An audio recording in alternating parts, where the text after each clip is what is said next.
had to kick off the show here. We're agreeing.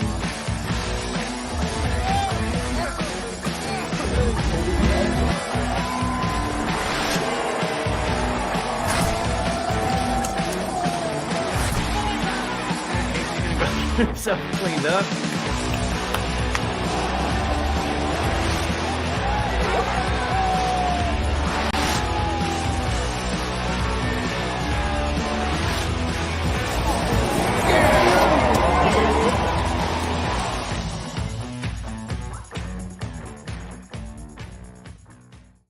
Alrighty, Bills Mafia, what is going on? Welcome to the Mafia Cast. With us today, of course, our fellow host Mike and Casey, but we got Nate Geary in the house today. How you doing, Nate? I'm doing well, fellas. Thanks for having me. No, appreciate you coming on. Mike, Casey, how you guys doing? Pretty good, pretty good. Gotta be honest, I'm thankful Thursday. I'm not too far west of New York right now, I have to say. Yeah. We just got cold weather here. Buffalo Brethrens, but I'm sorry, but they can keep it. Nate, how's the weather treating you where you're located? It's terrible. It's absolutely terrible. It just won't stop snowing. I'm in the city, but I'm like just kind of south of the city, not exactly South Buffalo, not exactly downtown. So, I think we got about 55, 60 inches of snow. I've had to, luckily I live in a building where, most of our snow removal is taken care of, but, I waited, I did that thing that most Buffalonians know better not to do, or at least have a parent who is like, don't do this, don't be that guy, where they, have their tires. I really needed 2 new front tires before the winter started. So now I have 4-wheel drive and it's basically useless because my 2 front tires are basically NASCAR tires. So it's not a great situation downtown, as I'm sure you guys see on social media. The side streets down here in the city do not get a lot of love. So it's a combination of lots of snow, street neglect, and general tire neglect on my part. So overall, cocky winter for me, no doubt. Got the old combo platter there going on. That's right. Well, That's right. In your defense, this winter has not been bad pretty much until this past week at all. So I can't say I blame you too much for only going halfway on the tires. Yeah, and let me tell you this, it's been like an insanely mild winter, to say the least. And so you get cocky, right? You're like, all right, well, it's not going to snow. And man, we're January 10th and we've gotten like 5 inches of snow all winter. And then I'm supposed to be in Las Vegas right now. There's a really good chance with 7. So it's about 4:00. I should be getting off about the 17th or 18th green right now at some golf course in Las Vegas. But you know what? I'd rather be here with you guys. So awesome. You don't have to lie to us like that, man. I'd rather Are you kidding me? I had the opportunity to golf December 16th on my birthday, and I'm so sad I didn't get to take that opportunity. The fact that you're not able to golf in Vegas right now, oh my God. My heart feels for you, man. Yeah, you know what though? I'll in the long run, I'll end up saving a lot of money at the poker tables and the blackjack tables and all the alcohol that I would have consumed over the last 4 days. So I count it as a blessing in disguise for my bank account. Dude, I 100% agree. Absolutely. Yeah, but Casey loves golf enough to go do it anyway. Yeah, pretty much. I live over here in Idaho. We've got about a foot on the ground. And we've just been sitting here for the last half hour talking about getting ready for the show. And I've been sitting out here watching people get stuck in this foot of snow and spinning their tires.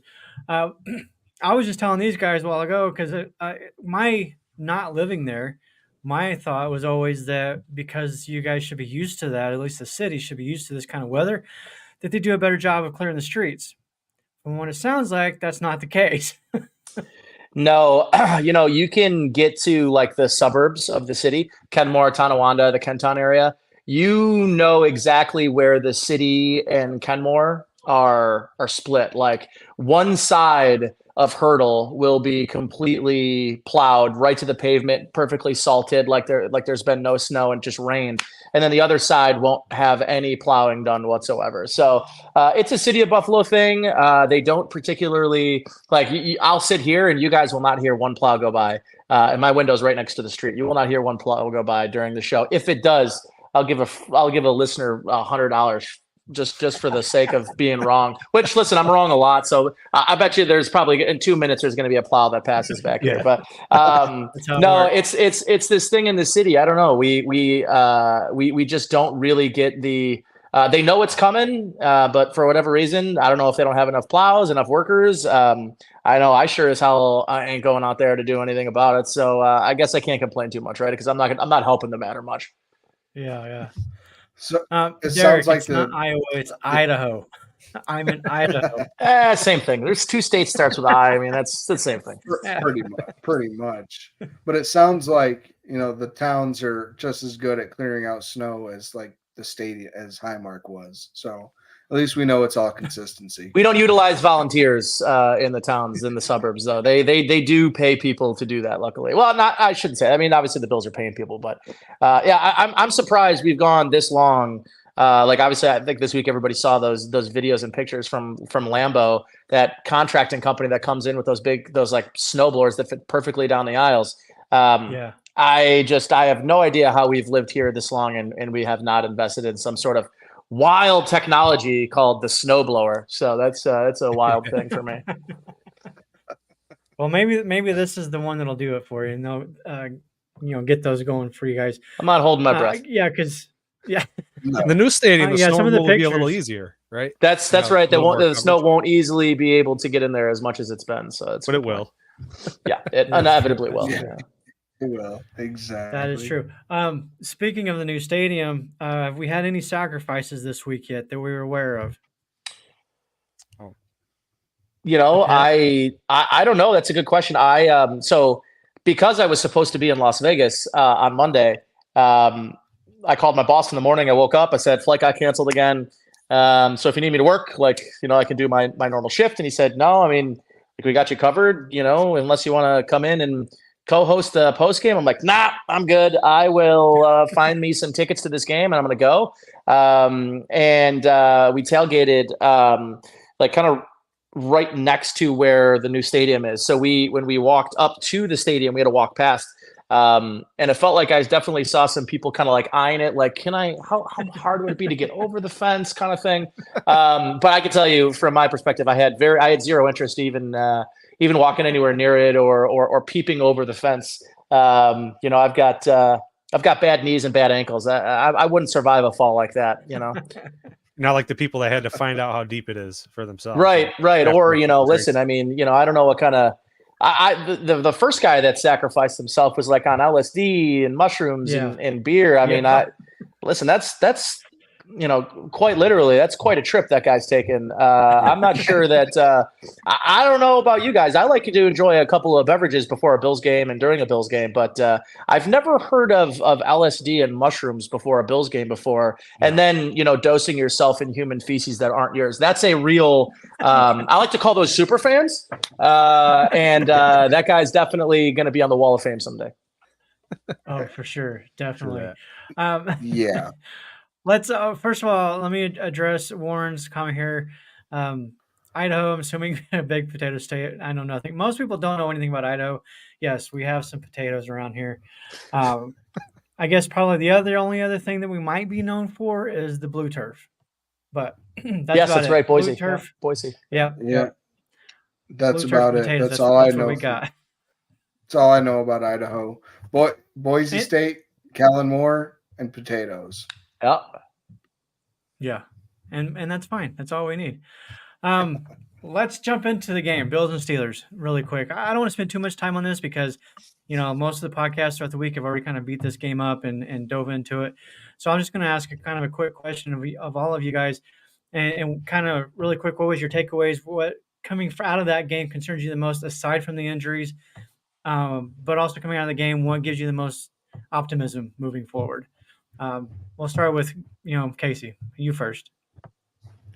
I mean, no turnovers. That's always going to be a positive. You know, Josh really took care of the ball. The only ball that really made my heart skip a beat was the jump pass that went off the running back's hands and that got popped in the air. I mean, but that can happen on any play. You know, one batted ball turned into an interception. But he didn't really put the ball in harm's way too much, and Josh didn't put the ball in harm's way too much. I was really happy about that. I mean, Trent Sherfield, you know, stepped in, played a solid game for Gabe.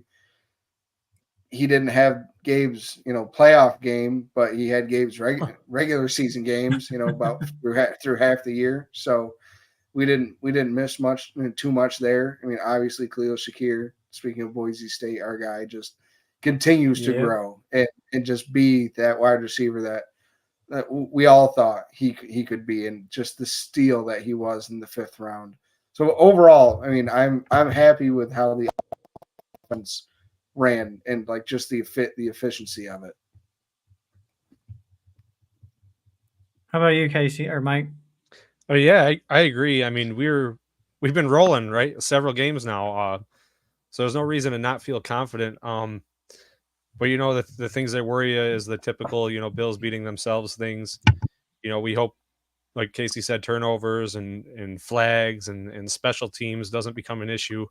It's definitely a bigger game than the Steelers game. They're a tougher competitor. They got a way better defense. So yeah, protect that ball, the turnovers and flags are always huge to me. I know people are, you know, chatting a little bit around the Twitterverse of Sean Hockley's crew going to be in town and this and that. And hopefully the refs don't, you know, screw us over or whatever, but you gotta, in this league, if you don't want to get a flag thrown on you, don't do anything. I've said it time and time again, just don't do anything that they can call or throw a flag for, you know, if you could help it. But you know, well, I think they just need to put a big enough lead. They don't have to worry about it. Exactly. That's what I'm kind of getting don't at let it come down to 1 or 2 calls. Right. It can't just be a 7-point game. You know, we want to get up 10, 14, 17 points. Keep it there. I know we can do it. Everyone knows we can do it. You just got to play our cards right, and hopefully everything works out. Yeah. What about you, Nate? Yeah, I mean, I think there was a lot of good pot. Listen, I think I feel good that it wasn't like grind it out. I was super nervous the whole time, like the Chargers game, or you know, kind of like the Patriots game at the end. Yeah, you know, it ends up being a 2-score game, but. And I know they were within 1 score in the 4th quarter, but I never really started like biting my fingernails or anything. Like, they took care of business against an inferior opponent, and obviously the injuries are kind of the main focus of this, and I think rightfully so. And you know, I think losing Terrell Bernard, who you know, frankly has really been in a lot of ways, in almost every way, better than Tremaine Edmonds. And you know, I know not everybody believed that Tremaine would be a huge loss for them, but that's a guy that, you know, played a lot of football for this team, that didn't miss games, was always available, and had an impact that was maybe bigger than the stat sheet. And then, you know, I think people like me who valued him outside of what he did in the box score, came to really appreciate what Terrell Bernard, especially with no offseason. I mean, not no offseason, but no real preseason.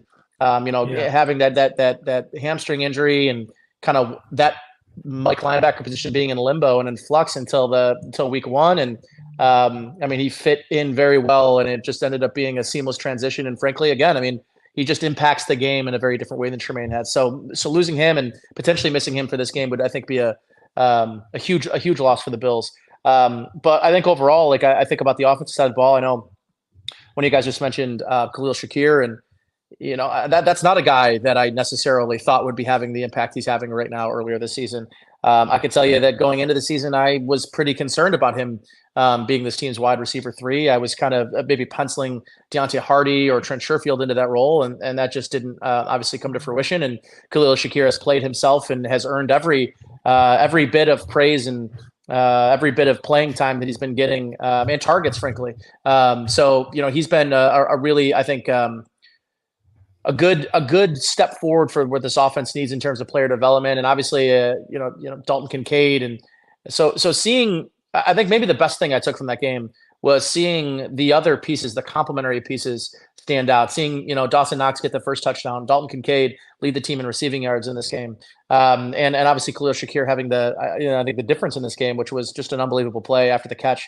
I think the complementary pieces for this offense continue to sort of stand out, which I think any good team, any team that's going to make a Super Bowl run, you can't always rely on your fastball, right? You've got to be able to rely on some of your off-speed pitches, and I think the Bills have developed those things, especially in the month of December, and I think it's a big reason that they went on the run that they did, is that they could start relying on other guys not named Stephon Diggs.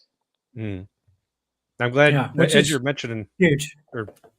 As you mentioned, all the different players that we've been getting involved. It just brings me back to the very first drive of the Bills Steelers game, and how we came out with a 5-yard pass, Khalil Shakir, and then James Cook running and just got everybody involved, Dalton Kincaid, and everything was perfect. I don't think anyone dropped a ball. Nothing. There was no missed passes. It was just a commanding drive and just took control. And that's really what you like to see opening a game.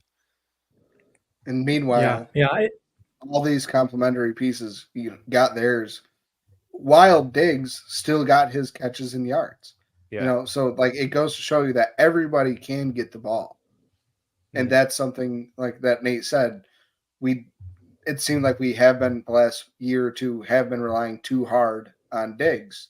I understand like he can handle it. He's a great player, great wide receiver. But if we can alleviate some of the pain off of him and off of Josh running with James Cook, get Kincaid going again, Gabe Davis, get him hopefully ramped up this week. I don't know though. It's really nice that this past game really showed everybody can make an impact all in one game. Yeah, and the thing with Shakir, what we're seeing, what you guys are seeing out of him now is what we saw here in Boise, we saw from him before. Because his rookie year, it did look like he was trying to make plays and trying to just catch the ball. And it did result in some miss and some drops and things like that. Now you're seeing him just go out there and play his game and do some of the things that I've known that he can do since the day we drafted him. And even at the beginning of the year, when I know a lot of people were kind of on him, and everybody was talking about putting Kincaid in the slot position and this and that. For me, it's super exciting to see him kind of getting going. And you're right. This team has so many more weapons now that defenses can't just simply go into a game plan and say, we're going to double Stephon Diggs or bracket coverage him or take him out of the game. And that's all we got to do, because that's just not the case anymore. Casey, you mentioned a while ago Gabe Davis, so I think that's a perfectly segue into the injury situation. I do know Gabe Davis didn't practice today. Rasul Douglas did. Dodson did, and then the other Johnson. Taron Johnson is progressing. He was in the red non-contact jersey, but he's progressing.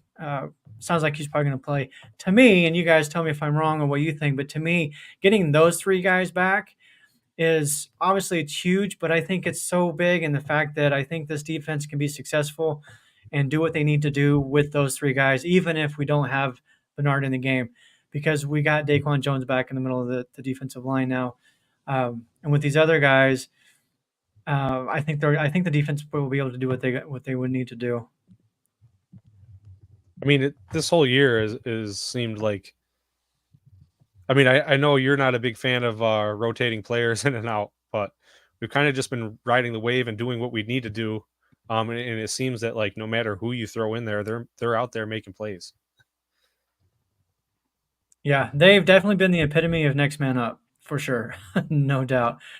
What do you think, Nate? Yeah, listen, I mean, they've lost a lot of games for a lot of these players. And, I think it's part of the reason why I have sort of evolved my opinion of Sean McDermott is I think as much that his evolution, his development as a coach, as a defensive play caller this year, considering the injuries that have taken place and the injuries that they've had to overcome, it's why, I think I went from being a guy that thought maybe that he had sort of maximized this roster that he had ceilinged out, especially after that Denver Broncos game, right? Like I think a lot of people were wondering, is this kind of going to be the game that you look back and say this is what cost Sean McDermott his job? And I think you see this team go on a run. And listen, this was a team that really from September on did not win back-to-back games. There wasn't a lot of evidence that this was a team capable of going on the run that they've ultimately gone on at the end of the year. A lot of that has to do, I think, with Sean McDermott understanding the new pieces in his defense. It's hard to really overstate how good of a job defensively play calling he has done this year, and the evolution of this defense and the improvement of this defense from the first couple of weeks after London, where it looked like this defense was going to just disgustingly miss Matt Milano and Daquan Jones, to a defense that is starting to find its way. And then you integrate Rasul Douglas, who just absolutely walks in off the bus on a short week and can immediately start making an impact. And you see Dane Jackson walk in, start making an impact. You see Kyer Elam, who's had one game this year, come in and make an impact in a playoff game and make an interception and a huge play. And I think it speaks a lot to the next man up mentality this team preaches. But I think a lot of it also goes to the behest of Brandon Beane as well, who does a great job drafting, and this coaching staff does a great job developing. So I think they're more equipped than ever to overcome the injuries that they sustained. However, if you've got AJ Klein and Dorian Williams on the field, I mean, that's your fourth and your fifth linebacker. Those are really difficult losses to overcome for any team. So I think at the end of the day, they're going to need to get lucky here. They're going to need a Taron Johnson back. They're going to need a Rasul Douglas back. It's not maybe necessarily looking good for Christian Bedford, but I think if you get Johnson, Rasul Douglas, and some of these guys back, I think you got a real good opportunity against the Chiefs offense again that has really struggled all year. And I know they get their win last week at home in Arrowhead in one of the coldest games really ever played. They scored 26 points against a Dolphins defense that was down to, street free agents the week before playing defensive end. And, a Duke Riley that, I think if you ask Dolphins fans right about now, they're ready to cut bait on. So, I think this is a gettable Chiefs offense. There's no doubt about it. I thought the Bills did a good job the first time around, and they'll have to do an equally good job this time. If I may, I think a lot of people are making this game out to be, Mahomes, Allen 3.0, or however many, matchups these guys have had head-to-head. But this is the first real matchup between Sean McDermott and Andy Reid, where both guys are calling plays. Andy Reid obviously has been the offensive coordinator, but the primary play caller in Kansas City since he's gotten there. But obviously no Eric Bieniemy. More of the offense and more of the burden, I think, has fallen on Andy Reid. I think they miss Eric Bieniemy, by the way. I think it's one of the reasons their offense has not looked the same this year. But secondarily, this is going to be the first matchup between these two in the playoffs. Now, I thought Sean McDermott got the better of the Kansas City Chiefs the first time around in the regular season in Week 14, but this is going to be the first time in the playoffs where there is no scapegoat. There's no Leslie Frazier. There's this is Sean McDermott's defense. He's going to have his fingerprints all over the game plan, and I think you're going to see quarterback mano a mano, but I also think you're going to see head coach mano a mano, and what I think is one of the best play callers for offense, and I think right now the best play caller on defense in the league. And that might be the bigger matchup, quite honestly, because those two are literally going head to head. The whole QB versus QB thing is, to me, overblown because we know they're not going into the octagon and they're not going toe to toe. It's just not how the game works. It's Allen versus the Chiefs defense, and with Mahomes and Buffalo. So I do agree. I think that the ultimate matchup does come down to the two coaches and who can basically outcoach the other. It's going to be a great game. Definitely looking forward to it. I wanted to really quickly, Derek Warren in the comments asked about Leonard Fournette being released. I don't have any guaranteed insights on that. However, it did seem to me that he was basically the casualty of needing to bring in another punter. So, and that's basically the only reason for that, because of the Sam Martin injury. But the injury report today, it had, I believe Sam Martin is limited. So there's still a chance that Martin will be punting on Sunday for us. There's one guy from the Chiefs side that's coming back, and I want to hear what you guys think about him and the potential impact he has, and that's Isaiah Pacheco. He wasn't there the first time we faced them.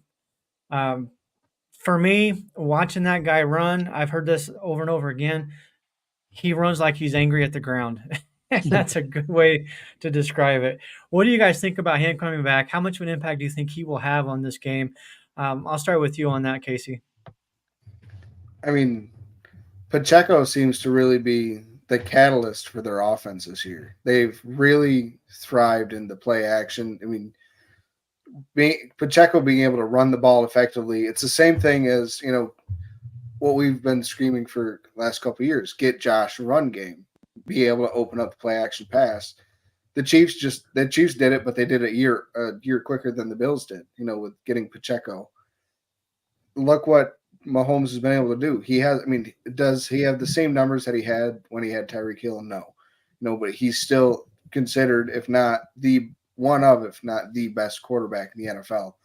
It's so I don't know. Like it's just one of those things. Like it's Pacheco scares me, but like our defensive line is so good. Like especially the interior of the defensive line, and our defensive line is very good at stopping the run all the way around. So if we can really make them one-dimensional and then bracket Travis Kelce, then yeah, I can really see like our defense being able to shut them out, like not shut them out, but really slow them down. But I think it really does rely on slowing down Isaiah Pacheco and turning them one-dimensional. Yeah. Yeah, Well, and one of the things that you just said, as far as if I could really quick, Mike, you made a comment about bracketing Kelce. There's one guy on that offensive side that, for me, Douglas, I was really hoping Rasul Douglas would make it back in time for, and that's Rashee Rice. Rice is starting to come on as of late, finally giving them a weapon that they can utilize, and I think getting Douglas back, I can almost see those two going head-to-head all night long, and that's going to be another key matchup. And one that I think Douglas, especially being the vet, right? Rashee Rice is a rookie. He hasn't been here before. Rice has done this. This isn't his first rodeo, his first playoff. So I think, to me, that's a big matchup, because if you can take Rice out or at least limit it, then with the one guy, then yeah, you can focus the defense on Kelce and stopping the run. And you're right, with Daquan Jones, Ed Oliver in the middle, Greg Rousseau has become one of the better run stoppers in the league. I'm with you there. Go ahead, Casey or Mike. I just wanted to say that what worries me with Pacheco is, we're talking about our defensive line and all that. But what worries me about him is his ability to stretch the field horizontally. I feel like a few times this season we have been beat around the edge by some fast running players. So that's going to be a huge thing. If he does end up doing well against us, I see him running, sort of outside, turning the corner and getting upfield. That's the only thing that worries me. But obviously, when you're trying to, stretch to cover all that, it does open up the middle a little bit. So I focus on the outside, and then hopefully, we can adjust and collapse inside when we need to. Yeah. What do you think, Nate? Yeah, I think both these teams, really, since Patrick Mahomes has gotten in the league, they've drafted a running back in the first round. The Bills have drafted a running back in the second and 2 in the third. Both of these teams have been sort of searching for a run game. And I want to say this is the first year both of these quarterbacks have had a consistent run game with a player that's in the top 10. Both these guys, 4.7 and 4.6 yards per carry, respectively, for Cook and for Pacheco, that have had an impact in the run game. And, frankly, in the pass game, both guys with 44 catches as well coming into this game. So these are both guys that are dual threat running backs. I think in that first matchup that James Cook really had, especially he had the touchdown catch up the middle of the field. Probably should have had another one in that game too. I keep thinking about when I think about Pacheco, I think the offense definitely plays and runs through him. He's been one of the more consistent pieces for this offense all season long, especially as they've found some things working in their pass game, as you guys just mentioned with Rashee Rice. That's a player that they were desperate for somebody at the wide receiver position to step up. And listen, he stepped up, and I think Travis Kelce has taken a step back. It's pretty obvious to me he's taken a bit of a drop in terms of production and to overall athleticism. And he's 33 years old. It's gonna happen. Right. It's the Taylor Swift effect, right? Yeah. Definitely. Taylor Swift has a lot to do with it, I would guess. Yeah. But the one thing I think you can do and I know a lot of people talk about, trying to slow down this running game or trying to take, Pacheco out of it and make him one-dimensional. I think the best defense you can have against their running game is an effective offense. And getting up early in this game, I think, for whichever one of these teams is going to be a huge, I think, like recipe to victory, because if you can take the Bills out of, running the football with James Cook, and if you can take the Chiefs out of running the ball with Isaiah Pacheco and turn them one-dimensional, that means your team likely has gotten up early. So I think that's the kind of recipe for me, anyways. If you want to take this running game out of the hands of Isaiah Pacheco, it's get to an early lead and turn this team into a playing from behind pass happy team, because I don't think either of these teams play particularly well from behind. But if I had to tell you a team that I think is most prepared this year to play from behind, it is the Bills. Yeah, I agree. Yeah, John Robert in the comments brought up Osiris Torrance has played every snap this season, and that is an accurate statement.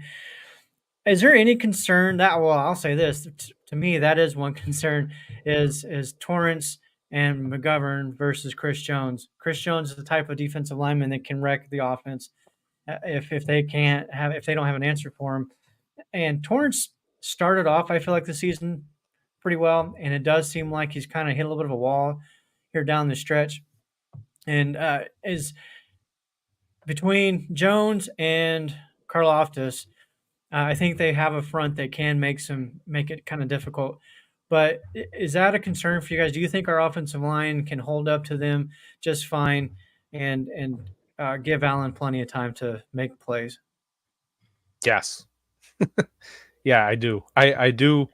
I had some notes on the last matchup between the Chiefs and the Bills, thinking that Josh should get the ball away faster in a few situations. But you see like what our offensive line did like against the Cowboys. Like Micah Parsons, his stat line was zeros. So I do think we have the capabilities. Osiris Torrance, like you said, he started doing really well. He kind of put himself on notice, I guess.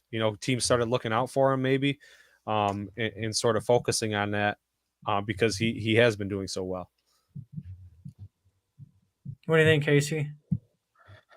I mean, like Mike said, look at what this offensive line has done against like the great defensive linemen in this season as a whole. Between Max Crosby, we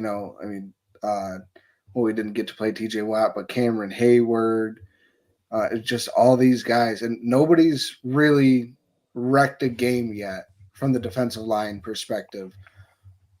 But like at the same time, Osiris is young. McGovern, he has experience, but like, is he ready for this type of battle?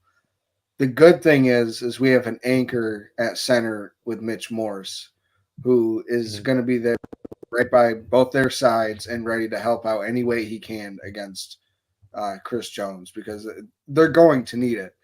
And we have Spencer Brown and Deion Dawkins. I mean, Deion Dawkins, he's had a very good year. Spencer Brown has blown out every expectation that anybody could have imagined that he would have had this year. Not mine. I mean, we've talked about this. I expected it from him. But, I mean, it's nobody would have expected this, though. I mean, like, he has played phenomenal. We were a little worried it wasn't going to happen. He has shut down edge rushers this year.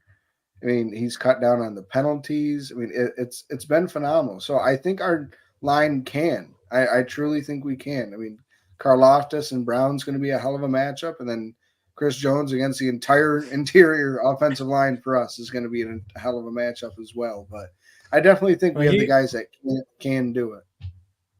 They're probably going to move Chris Jones around, so it's going to be on the entire offensive line's job to know where he is, and stop him or at least slow him down. I do think probably because of Chris Jones and Karlaftis, we might see a little bit more of I was about to say Fournette, but Murray on the field because of his blocking abilities. Now Ty Johnson's actually done a pretty well job at pass blocking also, but I think that's probably more Murray's forte there. So I wouldn't be shocked if we see a little bit more of that on the field, especially if we do get into a situation where we have to get in come from behind and protect Josh. But before we get on to the next, there's another player I want to talk about. Before we get into that, I just want to, again, all of those that are listening, and whether you're listening live or the podcast later on, thank you for supporting the show. And check us out, the Facebook page at the Mafia Cast. Go check it out. Give us a follow there. And, of course, follow all of us on Twitter. There's another guy, kind of didn't really make his debut last weekend, but he really played. He showed out. And there was a lot of people commenting on Twitter after his pass interference down close to the goal line. I think you guys know who I'm talking about. I saw people like, get him off the field. He's done. He's washed. He's a bust, this, that, and the other. And then the very next play, he makes that interception. And I know a lot of people don't take much stock in Pro Football Focus grades or whatever, but he was actually one of the top 5 graded Bills defensive players in this game. And including even his run defense was pretty high. I don't remember the exact score. Is this the moment? Was last week the moment where Kyrie Irving kind of maybe flipped that switch, and maybe he's somebody that we can actually count on? And going into next season, we're looking at a 4 deep corner situation. If he has to take the field, are you guys confident in him? I'll start with you, Nate. Yeah, I mean, short of a game that I thought the Bills nobody really played well against in London, he is the exact player that he was last year, that he was in the playoffs for them last year. He was an integral part of them winning that Dolphins game, and I don't know. I think he's absolutely fine when he's out there, and I think, in fact, I think he gives them a little bit more versatility to play more man coverage in 200. Or like the 2-man, then, I even think some of the other guys. It's just Christian Benford's become such a great, reliable piece to this team. Obviously, Rasul Douglas is, your CB1 right now. You don't know what's going to happen with Trey White in the future. And Dane Jackson, just every time he's called upon, answers the toll and answers the bell, and is a guy that is a veteran that you can believe in and trust in, and that's got value in the league. So I think just by a pure numbers perspective, he ends up always sort of being the odd man out. But listen, if Kyrie Irving has to play, snaps, has to play quality snaps in this game or in any of these playoff games, he's giving me no reason not to believe that he can go out there and execute and play at a high level and make plays out there. And is he's a little bit to be desired in the physical game. He's not an overly physical run defender and isn't always the most willing tackler, but it's very rare you find that guy grossly out of position. He's always kind of in the right position, and if he gets a penalty, he's able to bounce back and on the next play, make a play, which we saw on Monday. So yeah, I'm totally confident. If Kyrie Irving has to play meaningful snaps this Sunday, it really would not. It wouldn't put me in a bad place. Yeah. With the way I have a question for you, Nate. So next year, we'll have just off the whim, Tre'Davious White, Rasul Douglas, Christian Benford, and Kyrie Elam, and Taron Johnson. Do you expect that to be the cornerback room next year, or do you expect one of those guys to be off the team? I would expect that probably to be the room. I don't know what you're going to be able to expect from Tre'Davious White. It wouldn't surprise me at all if they bring back Dane Jackson. It wouldn't. He's not going to be overly expensive, and this coaching staff trusts him when he's got to go out there. They trust him to make plays. So it wouldn't surprise me to see him back either. The same exact room back next year. Again, strictly because I don't know what fully to expect from a Tre'Davious White coming off of an Achilles injury that could be really difficult to come back for anybody, much less a corner that really relies on that quick twitch and change of direction. So. Yeah, I would expect him to be back. I think with how much this team has experienced injuries at the cornerback position the last 2 years, they're not going to go out there and trade Kyrie Elam. They're not going to go out there and trade or release any of these guys. They want to have numbers at this position, and I think they should want to have numbers. They've pretty consistently proven that as long as they've got the depth behind your top 2 players, that they can really withstand any injury problems that happen throughout the season. Mm-hmm. You mentioned the top 2. Who do you think that would be? Like in a perfect world, who are the top 2? Benford and Douglas. You guys agree? I think Benford's been playing really well. Benford is one of those guys you don't say his name a lot. And as a zone corner, that's what you want. You want a guy that isn't having big plays made against him and is just a consistent performer each and every week. He's a fantastic zone cover corner. And I think Rasul Douglas is a top 7, top 8 corner in the league. I really do. I'm absolutely beside myself as to why the Green Bay Packers, a playoff team right now, a playoff team that just won the game, who had struggled towards the end of the year defensively with Joe Barry as their defensive coordinator, would make a move like that especially with another year on his contract. Didn't make a lot of sense, but hey, their loss has been immensely the Bills' gain. Yeah, those two guys, Douglas and Benford, their PFF grades are 8th. They're both tied, have the exact same grade on the regular season, eighth best in the league. Which, yeah, it's pretty impressive stuff there. And Dane Jackson coming off the bench when needed. You're right. He just always gets it done when he needs to. Casey, Mike, whichever one of you wants to go as far as the Kaiir Elam thing. Would you guys be comfortable as well? Like, if Douglas or whoever has to come off the field and it's Elam out there, are you comfortable with that? Kind of like when Nate said that he bounces back. That's what keeps me confident in him. Of course, we're a little worried because he doesn't have as much experience. We've seen a couple mistakes. We saw him get run over by Freiermuth, but he bounces back, but like twice as much. He gets the pick. He gets the ball. He doesn't just start covering better, tackling better. Like he's looking to take the ball away. So, I mean, as far as that, as long as, we're not talking one play changing the game and him coming in right at the end, if he's there to go from the start, I don't know about the duration of the game. If he could go the distance, but I do think he's a good player that, if something does happen, he does bounce back and he can make the plays. So I'm not too worried about it. And I think he just needs that experience. And I think it's a progression thing. And, the more experience he has, the less and less I think we'll see those mistakes. So this game specifically, I'm more okay with him coming in and playing meaningful snaps because this is a game where you're going to win. The Bills are going to win by stealing like a possession from the Chiefs, keeping Patrick Mahomes off the field. And that's what Elam does best, is take the ball away. He was tied for the team lead in interceptions last year in his rookie year, playing part-time. So, I was one of Elam's biggest fans when we drafted him, and I was one of his biggest haters in the beginning of this year. And, it's just, he did not play well, in the beginning of the year. He didn't. And I just called it how I saw it, and like, maybe last week was it, it's like Nate knows in golf, sometimes you just need to hit one good shot and all of a sudden, like everything is just like you remember how to play, you just get it all back again. And I think that maybe last week that might have been it for Kaiir, and finally, he just felt like that weight lifted off his shoulders.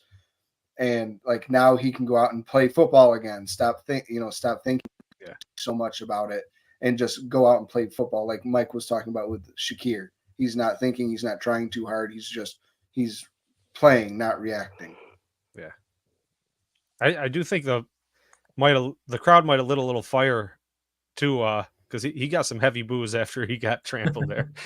So I wonder if that got to him too, Well, there was that and the PI, and I thought it was kind of funny how I think it's Deontay Johnson was kind of getting in his face a little bit, and the very next play he picks it off. That was I was happy for Elam. It's good to see, and maybe that ankle injury he suffered early in the season was the issue. Maybe that was the problem. And the same thing with Spencer Brown last year.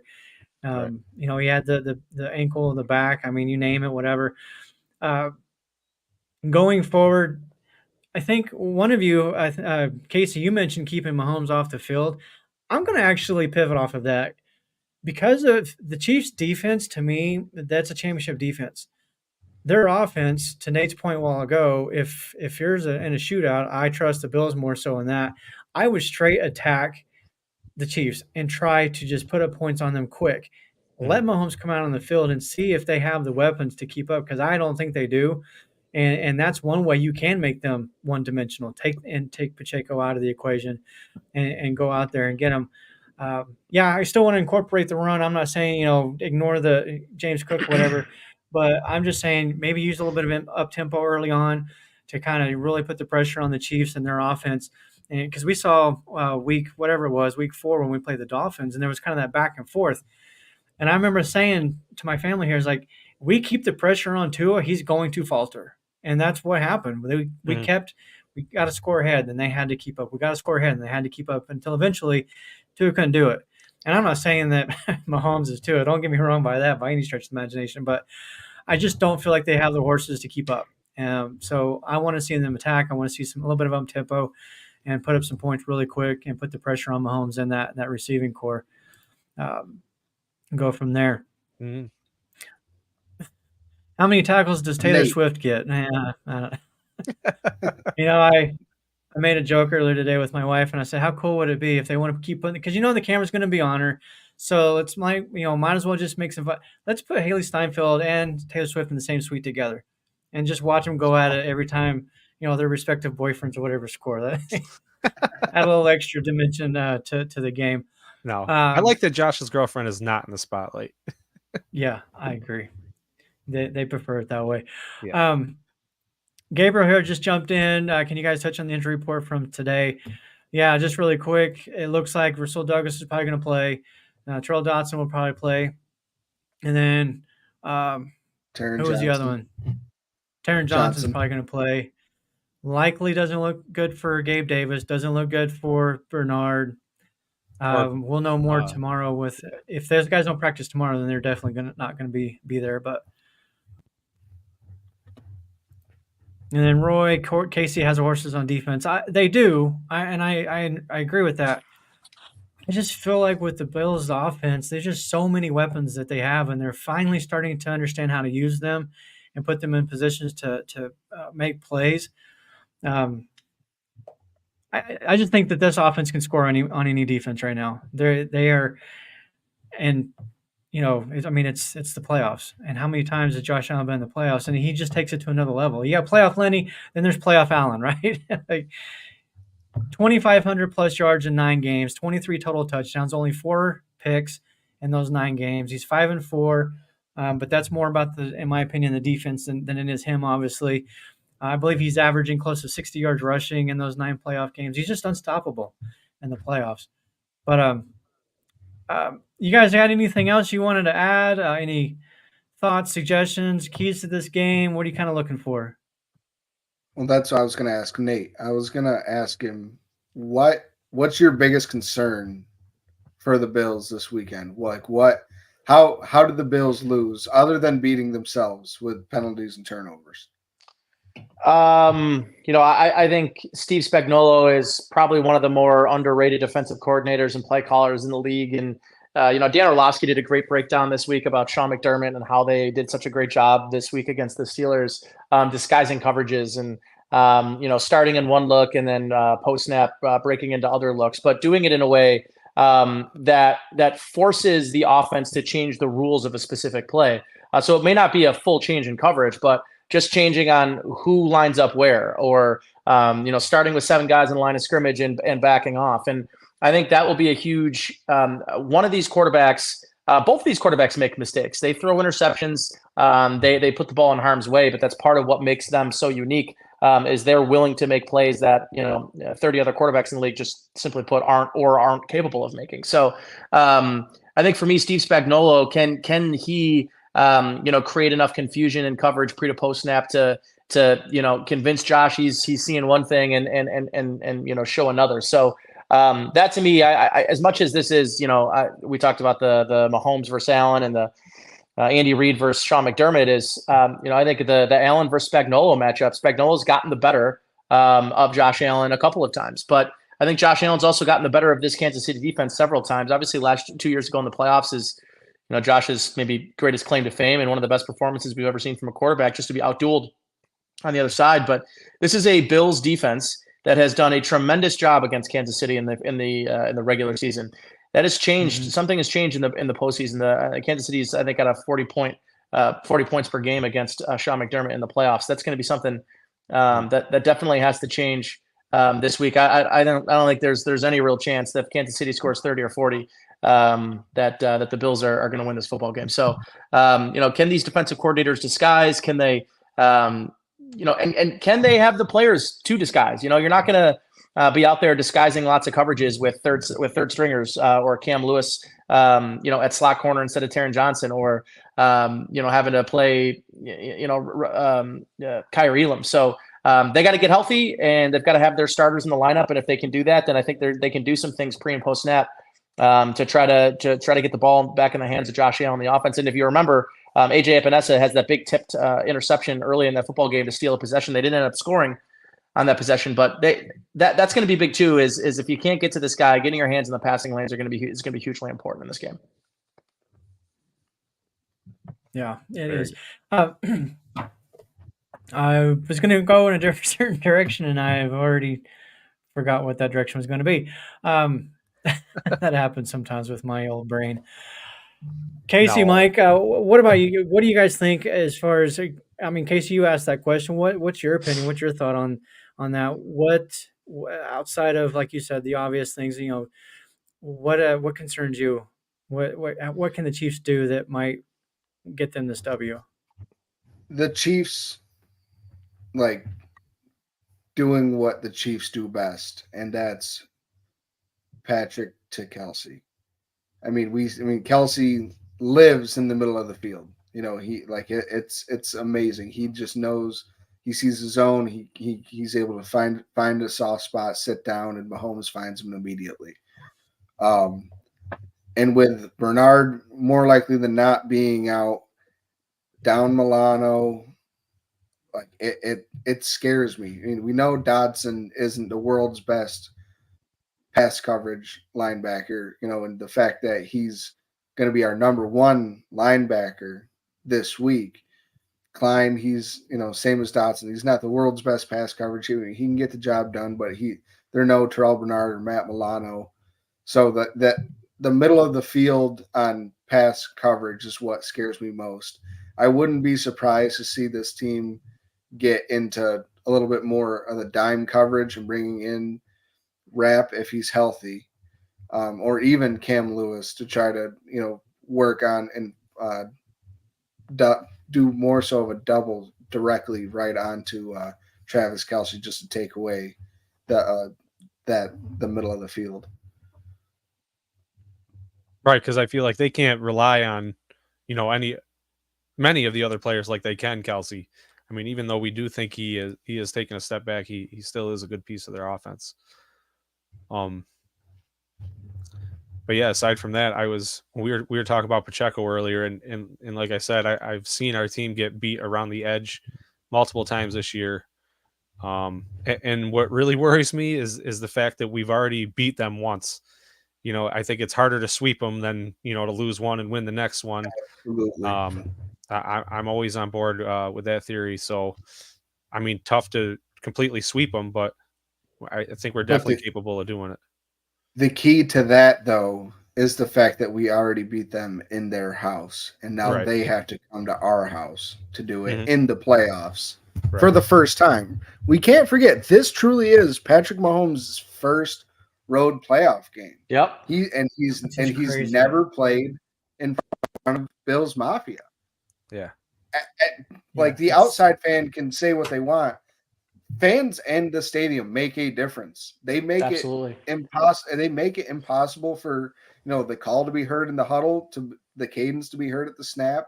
So if Bills Mafia can show up too and be loud as hell and just do what we do, and just do our part and throw them off as little bit as we can, every little bit helps. We have to take advantage of that. Mm-hmm. Yeah. Nate, was there something you wanted to add? Yeah, no, I think it's spot on. I think that, it is sort of just a crazy concept to me that, Patrick Mahomes has not played on the road in the playoffs yet in his career. And, that all changes. And, I think that the Bills and Bills Mafia will be will be hugely important to this game for communication, both on offense and the defensive side of the ball, pre to post snap. So, I think that I look at this game and I think about a couple of things. I know you mentioned Travis Kelce. He did not play particularly well last week. A couple of bad drops. He just has not looked like himself this year, and I think a lot of it had to do with injuries coming out of preseason and. He had sustained that knee injury. It looked like it could have been bad. It ended up just being a hyperextension and a bone bruise, missed a game, and has not really looked like the same player that I think we're accustomed to seeing. Listen, he's 33, 34 years old. His brother just retired.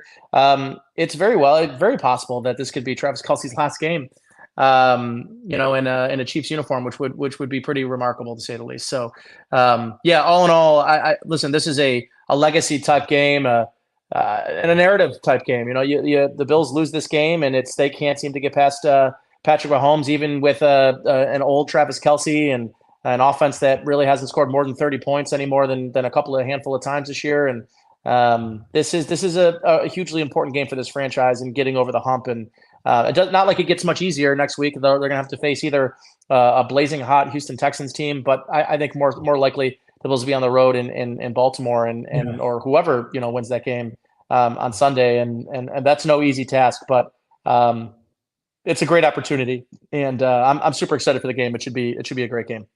Mm-hmm. It should be. It's going to be a good one. So we're going to do here some score predictions here, but I also want to predict the remaining games as well. Before we do that, if you're listening, please hit the like on YouTube, Facebook, wherever you're at, hit the like button. We appreciate that support. As far as the upcoming games, let's start with, as you mentioned, the Houston and Baltimore, and we'll go around really quick. Start with Casey. Who's going to win that game? You don't have to give scores, just your thoughts on the winner. You know how bad I want to say Houston. You and every Bills fan out there. But it's not even. It has nothing to even do with that. It's just the story of Houston, like a rookie quarterback, a rookie head coach. Nobody like had tape on them this year. So it's one of those things like, oh my God, storybooks do happen, and we've seen the 9-7 team beat an undefeated team in the Super Bowl. We've seen crazy things happen in the NFL. I think the Ravens are going to ultimately end up winning this football game. I mean, I think they finally have the weapons outside of Mark Andrews and Lamar Jackson to where they a team can't just focus 1-2 on those guys, where Lamar can spread the ball around and their offense is high quality enough to where I think they're going to win the game. What about you, Nate? Go ahead. For me, I'm going to stick to a criticism that I've had for the last 2 weeks. I'm going to take the Texans. And the reason I'm going to take the Texans is because I think it was a huge mistake. I think it was a huge mistake to rest their starters in Week 18 and then have the bye week and have 2 weeks of rest. It's just a really long time in the NFL to not play football. And I think Houston's playing a brand of football right now. They're playing complementary. I think their quarterback, CJ Stroud, is a shoe-in for Rookie of the Year. I still think that he should have, I know the end of the season and some of the injuries took him out of the MVP conversation, but I think he was a real candidate to win MVP. But I think Nico Collins and CJ Stroud and Dalton Schultz and Devin Singletary and a really good offensive line give them as good a chance as anybody to win on Saturday. So I like Houston to go on the road and upset the Ravens. Nice. Okay, Mike. I got to stick with the Ravens just because, I feel like, that's the easy answer, I guess. But I guess I lost hope for the whole storybook thing when Flacco and the Browns got crushed and they were out. So I moved on from that sort of take, and I just think the Ravens are the better team and they're going to do it. All right, I'm going to make it 50-50 here. I'm going to go with Nate on this one and take the Texans. I was actually covering the Texans before the season started, as you guys know, and I liked what I saw at that time, and the offense is way better than people thought that they would be. Defense isn't bad either. I agree. I think there's going to be an upset. We're running short on time, so really quick, let's get to the next game. my gosh, what's the next one? San Francisco and Green Bucks. Bay. I'll start with Nate on that one. San Francisco. I think they're a wagon, and I know. Listen. Jordan Love is playing some of the best football in the NFL, but I think San Francisco is just too good, and I think they're on a collision course with the Super Bowl. So give me San Francisco. Casey, San Fran, well-oiled machine. I think they've been the best, most consistent team in football throughout the entire year. Yeah, I don't think there's any really any argument here. They are the Super Bowl destined team. They're the other than the Eagles, which obviously fell off. They are the team that you were expecting to see representing the NFC in the Super Bowl. Yeah, and I'm going to stick with San Francisco as well. Yeah. The other game, Tampa Bay and Detroit. Mike, who you got? Oh, I'm just see this one plays on my emotions a little bit because I just I back to that crap. I just love. I'm really a big fan of Dan Campbell. I think he's a great coach, and I just love what the Lions are doing. I want to see them do it. I'm rooting for them, so I'm just going to say them. Nate? I'm gonna follow my heart instead of my mind here. My mind tells me that Tampa is going to go down there the way that Baker Mayfield's been playing, and that Tampa defense is rallied towards the end of the year. But I'm going to go with my heart. I'd love to see Detroit in the NFC Championship game. What a story that would be. And I'm rooting for Jared Goff. I think Jared Goff is an underrated and often maligned quarterback that's played really well this year, had a career year. So yeah, give me Detroit at home and head to San Francisco for what I think would be just an awesome NFC Championship matchup. Yeah. One thing about Goff is Casey? he really protects the ball, right? He does protect the ball. Yeah, and as long as he doesn't get pressure in his face, he does a great job of protecting. But that's a lot of quarterbacks. So yeah. I'm going to go Detroit. I think they are the storybook team. The way that they came from nothing, traded away their lifelong best quarterback ever in Matthew Stafford, and for Jared Goff, got Dan Campbell in there, built this team from the ground up. I think Detroit's going to get it to the NFC Championship. And I'll make it a clean sweep. Detroit as well is going to win that. All right, this one you got to give the score. Of course, we know Bills versus Chiefs. Nate, who you got and what's the score? Well, I think it's important for me to remain consistent and provide everyone with the reverse jinx that they're going to need. I'm going to take the Chiefs. I'm going to take the Chiefs 24, Bills 23. So that way, when I'm for sure wrong, we can all look back and say, thank God Nate picked the Chiefs. I will gladly thank you. Oh, thank God, because I was thinking about doing the same thing, Nate. I'm glad Just don't you make took a the bet, bullet. Casey. No bets. No parlays bets. for Casey. I'm gonna handcuff him. Yeah, we're not doing that again. I'll throw mine in there really quick. I'm going to take Buffalo 23-21, last second field goal. Casey, who you got? 27-24 Bills on a walk-off. Wow, 27-24. We're all right around Mike. the same page. Yeah, we're all close games. Yeah. But I'm going to say we're winning by a whole touchdown. We're going to close out the game and just score a touchdown. It's going to be tied, and we're going to score. And the Bills are going to win 27-20. How about that? All right. Love it. We're going to get out of here. Nate, we appreciate you coming really quick. Kind of let My everybody pleasure, know where they fellas. can find you. Yeah, at Nate Geary Sports on Twitter. I'll be doing all pregame and halftime and overtime show on Sunday, and hopefully talking about a Bills win. Hopefully, yes. Appreciate you coming on. Like pleasure, I said, if you're boys. listening, please give us the thumbs up, subscribe, share, and we're going to get on out of here. And yes, the Mafia Cast, we also do a halftime show. Casey, I don't know if he's going to be there. Mike, hopefully you're there with me. Maybe. If We'll see not, what I'm up to. I should be my free. daughter, I should be regardless- glued to the TV. my daughter, regardless, will be with me. So, it'll be me and somebody else. Cool. We're going to get out of here. We'll see you all next week. Go Bills. Go Bills. Go Bills. Go Bills. Tell your friends.